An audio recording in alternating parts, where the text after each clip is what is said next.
Good evening. You're watching live pictures coming to you from London, where a procession has begun, where the coffin carrying Queen Elizabeth II's body is now on its way from Buckingham Palace to Westminster Hall, where it is going to lie in state for the next 4 days. The public will be able to pay their last respects to the late Queen before her state funeral that takes place on Monday. And these are the pictures that will make the front pages of the papers tomorrow. King Charles with his sons, Princes William and Prince Harry, walking behind the Queen's coffin there in scenes reminiscent of the time that they walked behind Princess Diana's coffin all those years ago.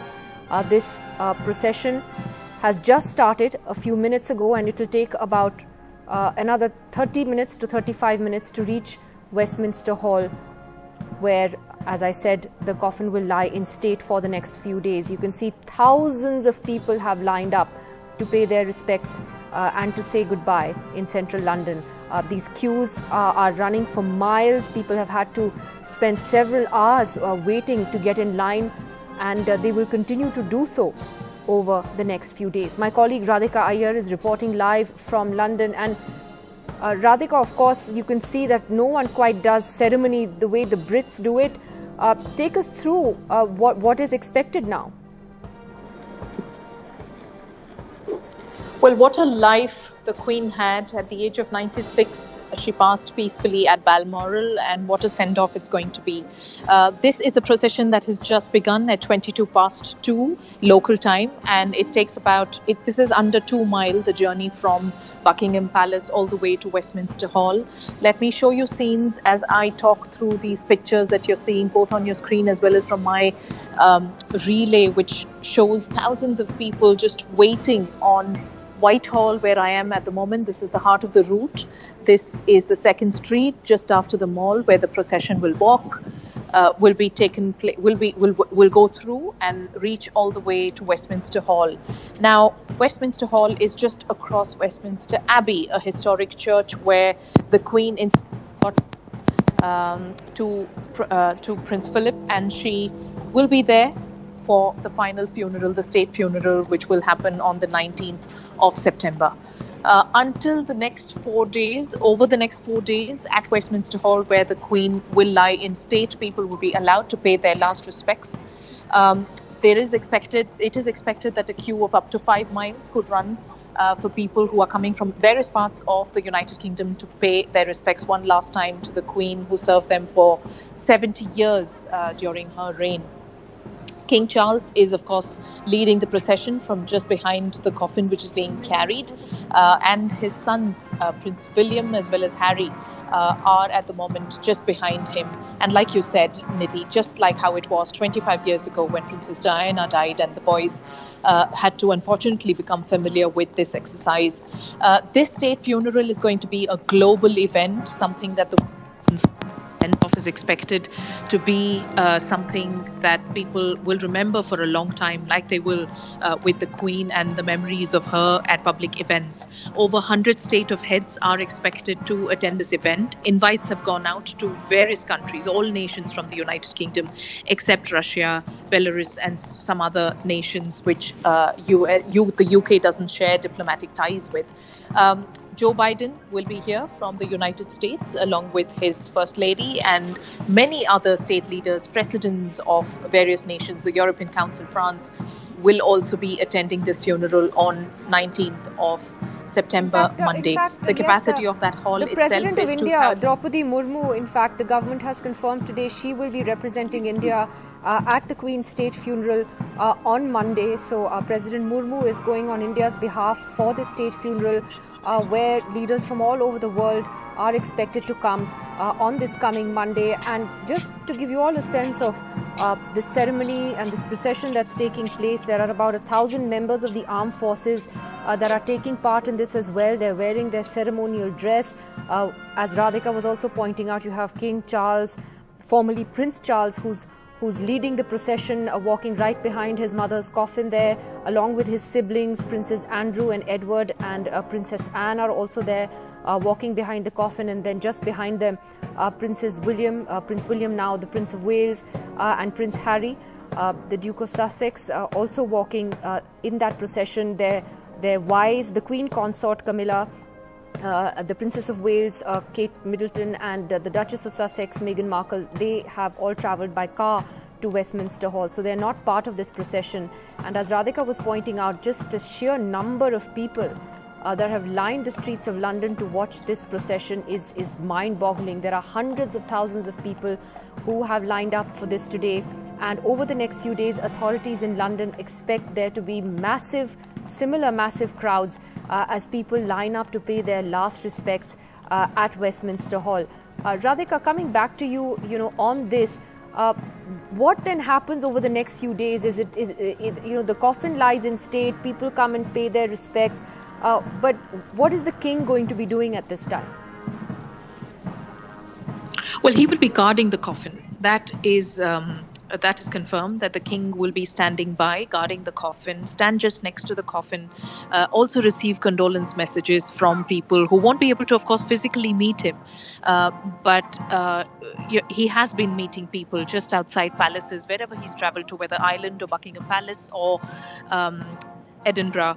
He has been collecting condolences messages, and we hear from sources in the royal family that he is feeling very comforted with the fact that people have come from far away to leave messages, greetings, t-shirts, family memorabilia, all in memory of the Queen, as well as flowers and so on.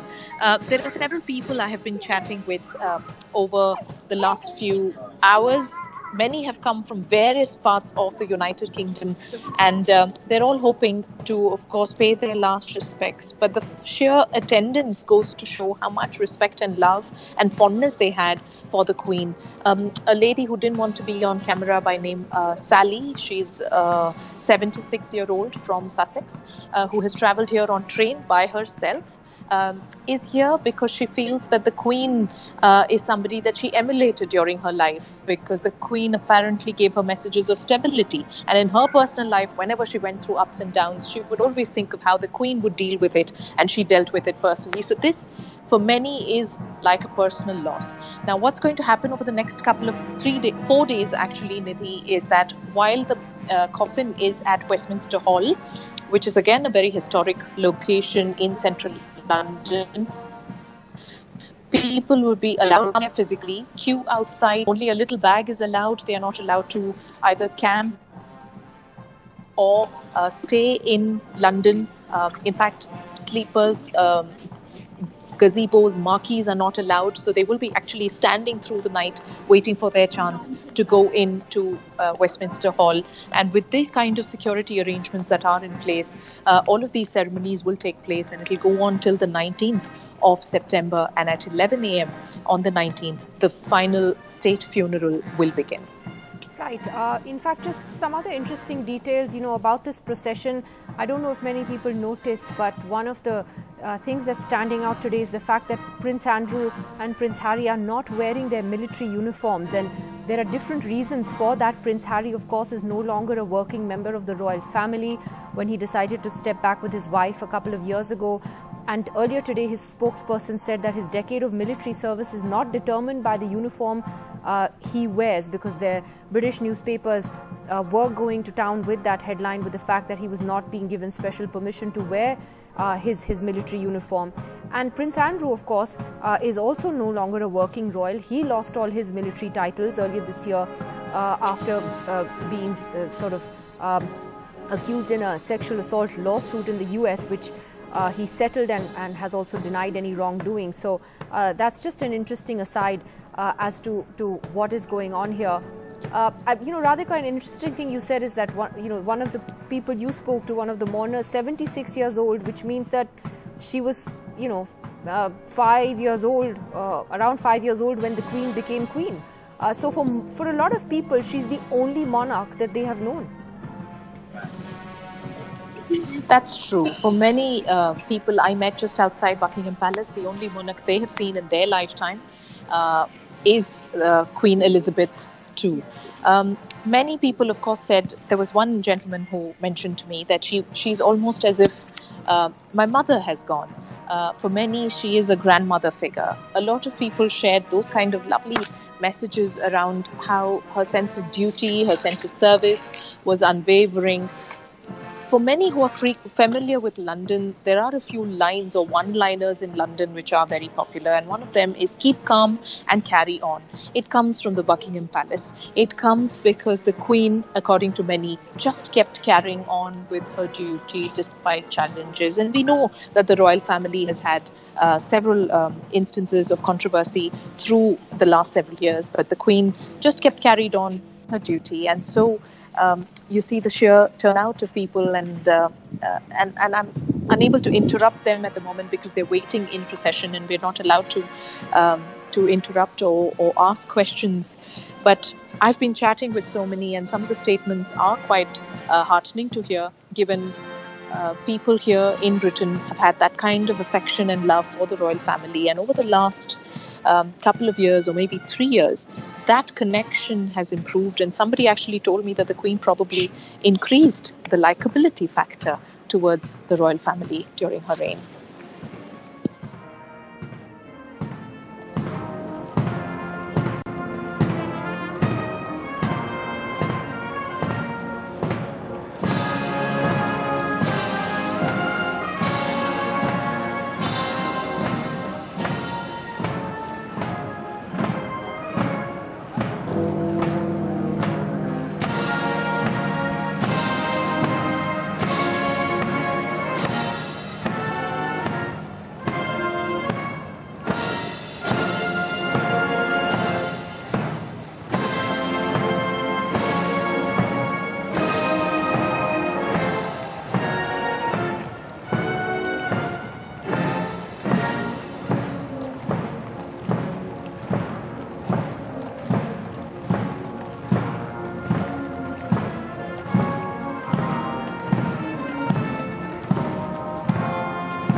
Brought to you by the world comes together at Sharda University. So where are you? Admissions now open. Favours made in India auto clean chimney with 3D technology. KR Mangalam University, the complete world of education. At Amity, we believe students should have an all-round exposure. The study abroad program gives students the option to do 5 weeks or more at any of the Amity campuses across the world in cities like New York, San Francisco, London, Melbourne, Dubai, Singapore, etc. A truly unique opportunity only at Amity.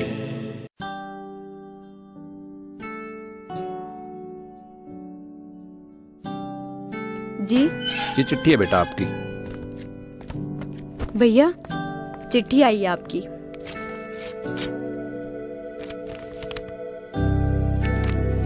मैंने सुना है बेटा, जहाँ तू जा रहा है वहाँ तो ठंड ही बहुत है। क्या हुआ बेटा? है बेटा? पंजाब सरकार की चिट्ठी है मम्मी। मेरी नौकरी लग गई, सरकारी नौकरी लग गई mummy.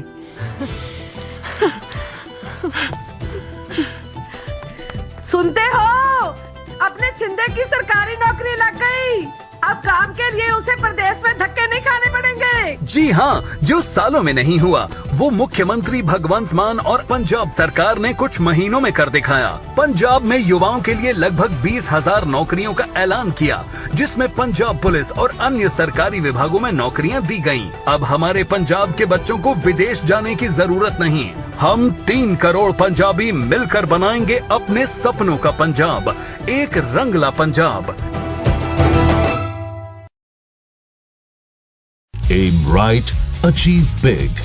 At KR Mangalam University, we provide you the platform to turn your dreams into reality. Give wings to your aspirations with KR Mangalam University.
watching Breaking Views. These are live pictures coming in from London, where the final journey now begins of the Queen, moving from the Buckingham Palace, where she'll be shifted to the Westminster Hall, where she'll be lying in state.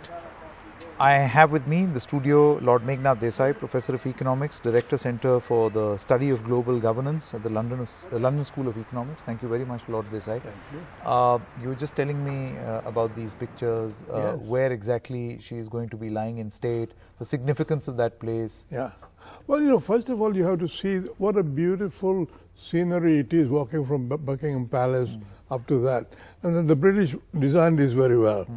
But the Westminster Hall, where she is going to be placed, is the oldest single room in the Palace of Westminster, built in 1000 AD.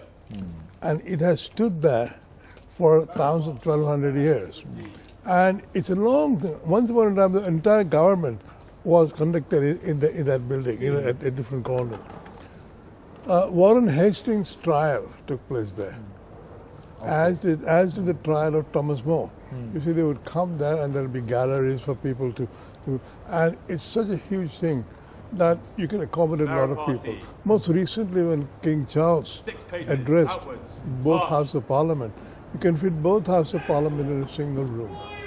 I've heard Obama there, and things like that. So when sort of foreign dignitaries come, we can get all MPs and lords in a single room, and that's the Palace of Westminster. Much like the central hall of the Indian Parliament. It's long and sort of linear, and then there are beautiful windows,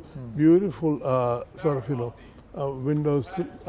Actually, when the Queen's 60th anniversary was there, I was there, and suddenly the sun was shining, and the trumpeters were standing there, and it's a beautiful building. A grand hall. So Westminster Hall is that sort of significance. Thomas More was tried there, and every time a big personality has died, they lay the body there so people can come and visit, and then the body is taken away later on.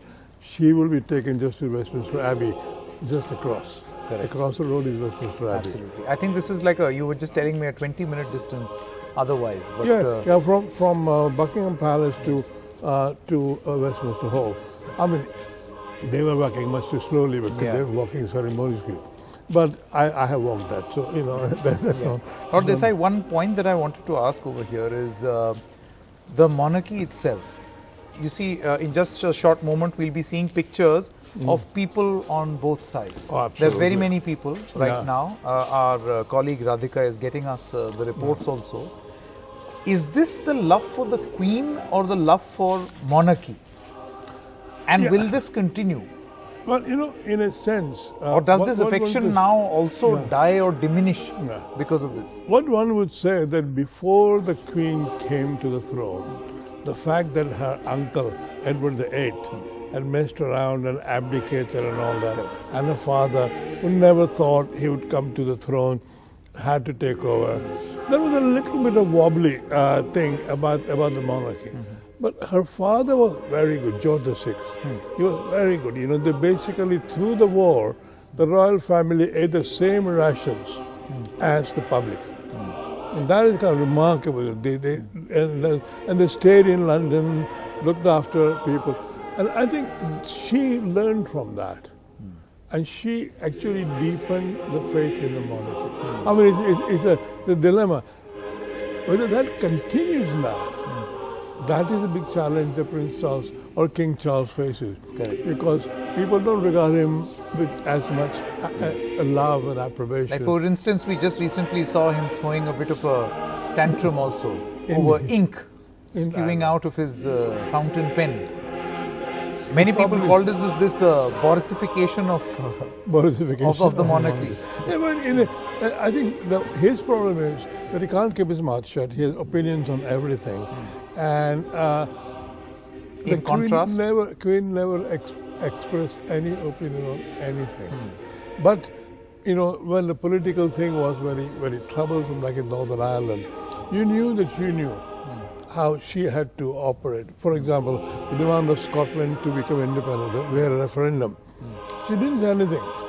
But apparently the story is that she had expressed to Cameron, the Prime Minister, that she was sort of worried about that. Correct. So she did it very discreetly, very gently, but very firmly. And she also made modernity easy. She was the first to take to television. Appearing on television, people saw the monarch at home having tea and things like that. Exactly. And then the whole family got into that. Not every member of the family is that good, but at least now it's all seen on television. The previous generation never had that luck of seeing the monarch being taken. To be on fair, the television also evolved during this period. Absolutely. I know she is the woman who was in the age of television and age of computer, and the age of Zoom at the very end. You see. So she was modern. Absolutely. Nicholas is a UK journalist, former BBC editor, is also with us. Nicholas, let me ask you this question. What happens of the monarchy now and the love that we see on the streets of London? Is this love for the Queen or love for the monarchy or both? Oh, I hoped you weren't going to ask me that. I think it's, quite honestly, it's difficult to tell. It's far too early. I mean, even someone as old as me is absolutely intrigued by this ceremonial, which of course we've never seen before. None of us, well certainly I don't remember the passing of the last monarch. I really can't tell you, but what has a lot to do with it is the longevity of the Queen. The fact that she ruled for over 70 years has for sure enhanced her standing amongst her subjects, quite apart from all the other factors mentioned of her not expressing opinions and such forth. And for example, yesterday we heard a lot about her conciliatory role in Britain's relations with Ireland, or indeed Britain's stewardship of Northern Ireland. These are all quite significant things. I mean, arguably they're just as significant as the way the ceremonial is taking place. But, you know, it's unfolding day by day, and I'm quite honestly amazed by how much attention we, the British public, are giving to the departure of the monarch. So who can tell? I mean, if you want me to do a sort of rule of thumb, it's unlikely that King Charles will reign for more than 20 or 30 years. So he won't have had the chance to build up the esteem or the love, to use the word you used, that Queen Elizabeth did. So I really don't know. Sure. Before this event, some of us might have argued that British traditions, British ceremonial was in decline, but I certainly wouldn't argue that now.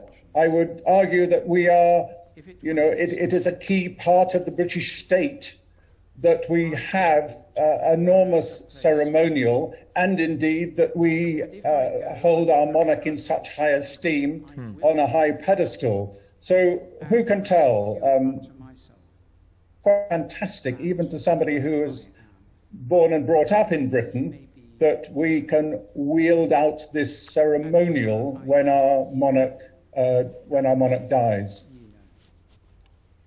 Yes, let's quickly, I think the Queen has reached, her mortal remains have reached the Westminster Hall that Lord Desai you were talking about. Let's listen in what's happening. Jesus saith unto him, I am the way, the truth, and the life. No man cometh unto the Father, but by me. O merciful God, the Father of our Lord Jesus Christ, who is the resurrection and the life, in whom whosoever believeth shall live, though he die, and whosoever liveth and believeth in him shall not die eternally, who also hath taught us, by his holy apostle St. Paul, not to be sorry, as men without hope, for them that sleep in him, we meekly beseech thee, O Father, to raise us from the death of sin unto the life of righteousness, that when we shall depart this life, we may rest in him, as our hope is that our sister doth, and that at the general resurrection in the last day, we may be found acceptable in thy sight, and receive that blessing which thy well-beloved Son shall then pronounce to all who love and fear thee,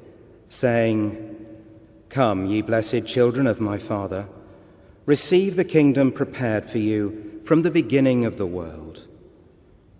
Grant this, we beseech thee, O merciful Father, through Jesus Christ, our mediator and Redeemer. Amen. As our Saviour Christ hath commanded and taught us, we are bold to say, Our Father, who art in heaven, hallowed be thy name. Thy kingdom come, thy will be done, on earth as it is in heaven. Give us this day our daily bread, and forgive us our trespasses, as we forgive those who trespass against us. And lead us not into temptation, but deliver us from evil. For thine is the kingdom, the power, and the glory, forever and ever. Amen.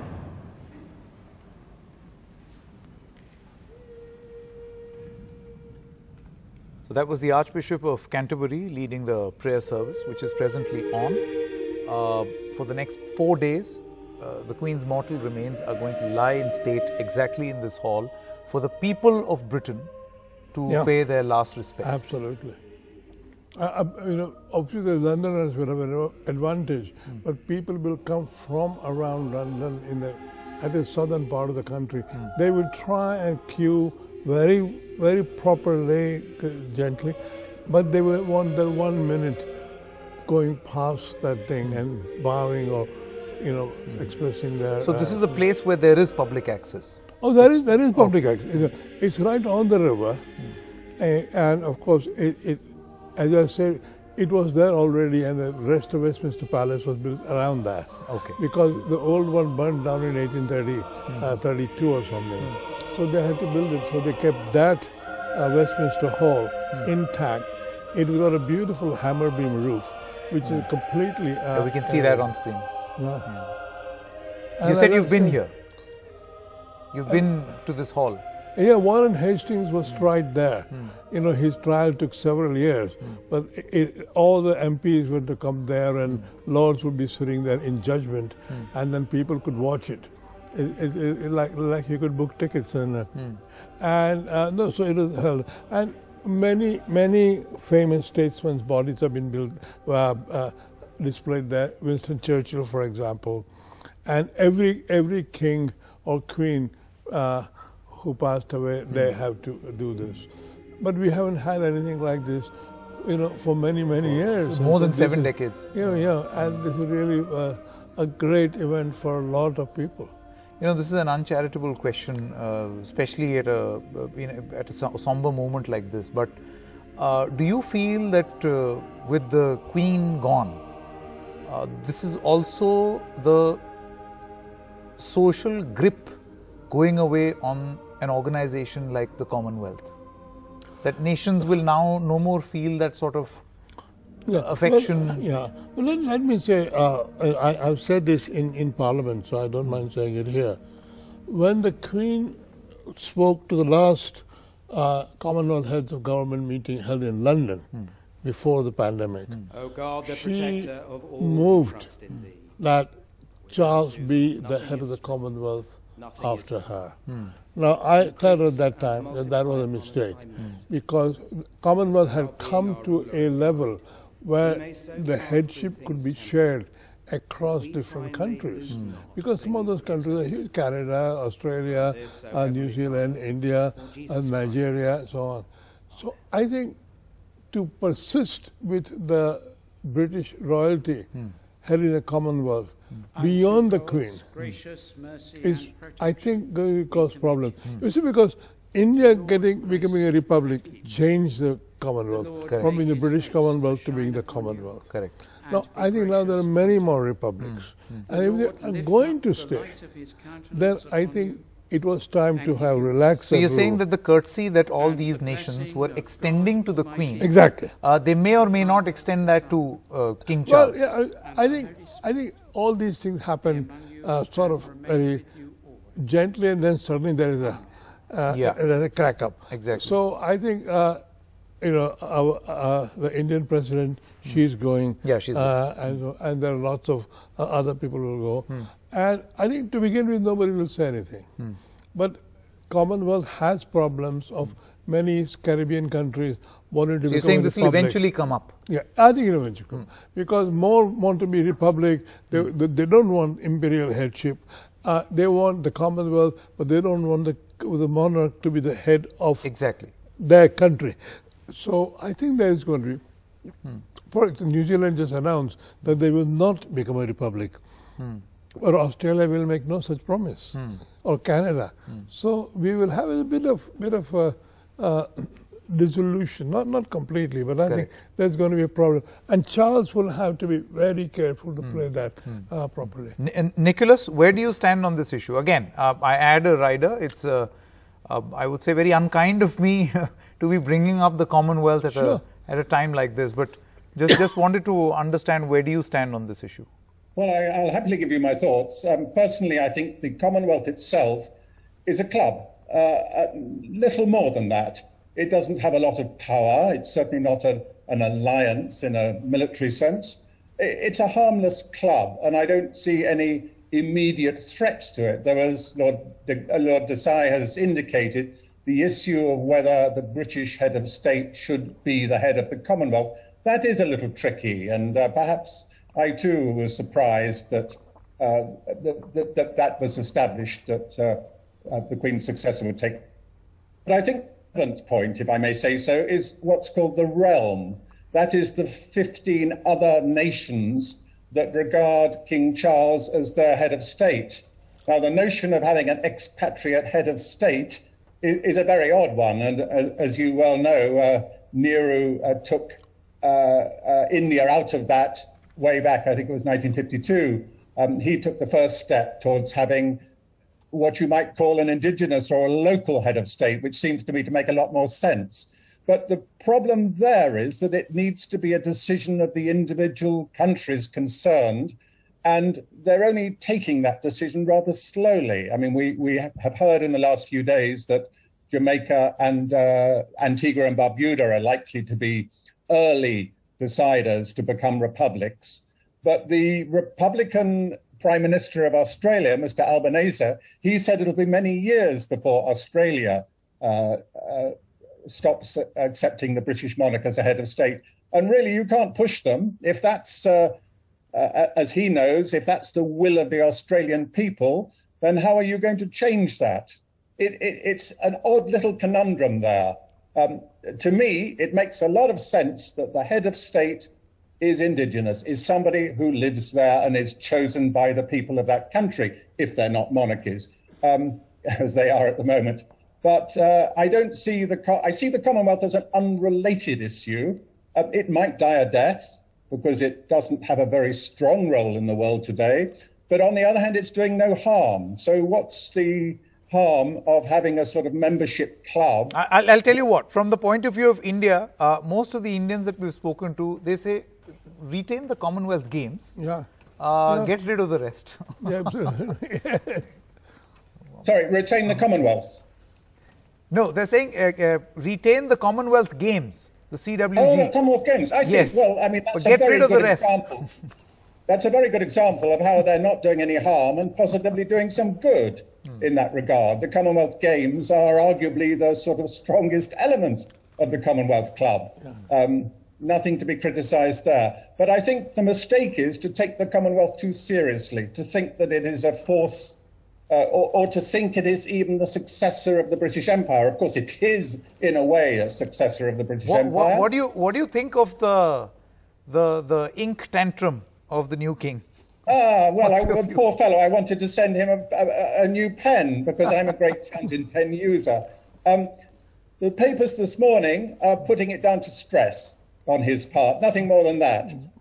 which is fair enough. But it is slightly odd to have done that in public when he clearly being heard, having a little frustration with his fountain pen. We wanted to know what brand it was and wanted to recommend him to have a different brand. Absolutely. Yeah. Lord Desai, towards the end, again, I ask you the same question. Will the relationship between the monarchy, the citizens of the United Kingdom, monarchy and the world ever be the same again? No.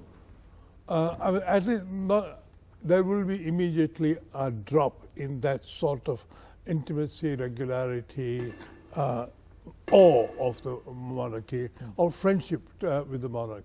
I think Prince Charles or King Charles will have to earn the respect of the world. It will not automatically pass to him. In his case, there will also be the memory of Diana, especially because the woman he is now, his queen consort, was the cause of the whole battle between Diana and Charles. So I think, in a sense, I hope he puts his foot forward carefully. Sure. And I want him to, we can't have another constitutional crisis. We got enough to worry about. But I think also he has to realize this is not the same England or the same UK anymore in the global world order. It won't. The UK keeps on changing, but the next generation is regarded better. William and Kate are regarded with much more affection than Charles and Camilla. Okay, let's see where the monarchy goes. That's only so much that we can discuss. Absolutely. Or ponder over the future of monarchy. Well, thank you very much, Mr. Nicholas, as well as Lord Desai, for joining us. Always a pleasure talking to you. We come to the end of this broadcast, but news continues on the other side. Stay with us.